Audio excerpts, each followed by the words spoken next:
जर तुम्ही या 2 ते 3 दिवसामध्ये विमानानं प्रवास करणार असाल तर ही बातमी तुमच्यासाठी अत्यंत महत्त्वाची आहे, कारण तुम्ही जर विमानानं जाताय तर ही बातमी बघा. विमानतळावरती लवकर या. इंडिगो विमान कंपनीनं हे प्रवाशांना जे आहे ते आता आवाहन केलेलं आहे. पावसाळ्याचे दिवस आहेत आणि याच पार्श्वभूमीवरती आता इंडिगो कंपनीनं हे प्रवाशांना आवाहन केलेलं आहे. या संदर्भामध्ये अधिक माहिती देतात आमचे प्रतिनिधी मनोज जाळकर सध्या आपल्या सोबत आहे. मनोज, काय या संदर्भातले अपडेट्स?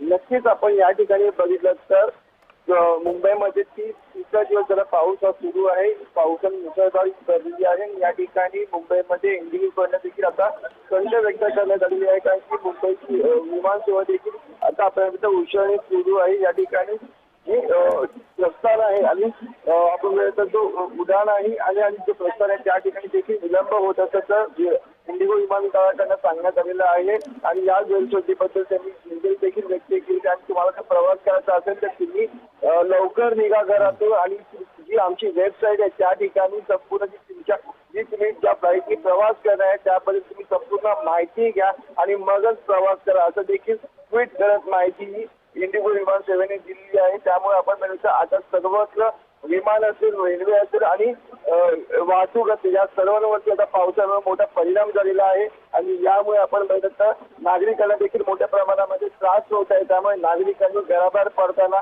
संपूर्ण काळजी घ्या असं आव्हान देखील प्रशासनाकडे देखील करण्यात आलेलं आहे. आणि आपण बघितलं सातत्याने मुसळधार पाऊस हा सुरूच आणि आजचा तिसरा दिवस आहे जो पावसाने पूर्णपणे जोरदार धरलेला आहे. मुंबई असेल, मुंबईच्या उपनगरात असो हा संपूर्ण जोर धरलेला आणि त्याचा परिणाम आता विमान सेवेवरती देखील पडलेला आहे. जे विमान सेवेचे प्रस्थान आणि आगमन आहे त्याला विलंब मोठ्या प्रमाणामध्ये होत आहे आणि याबद्दल त्यांनी गैरसोय देखील देखील व्यक्त केलेली आहे. आणि आपण त्यांनी आपल्या वेबसाईटवरती जाऊन तुम्ही त्या विमानाने प्रवास करणार आहे त्याबद्दल माहिती घ्या आणि त्याच्यावरती लक्ष ठेवा. नक्कीच मनोज, त्यामुळे आता या सगळ्या पार्श्वभूमीवरती प्रवाशांनी सुद्धा आता विमानतळावरती लवकर येण्याचं आवाहन इंडिगो कंपनीनं केलेलं आहे. धन्यवाद तुम्ही दिलेल्या अधिक माहितीबद्दल.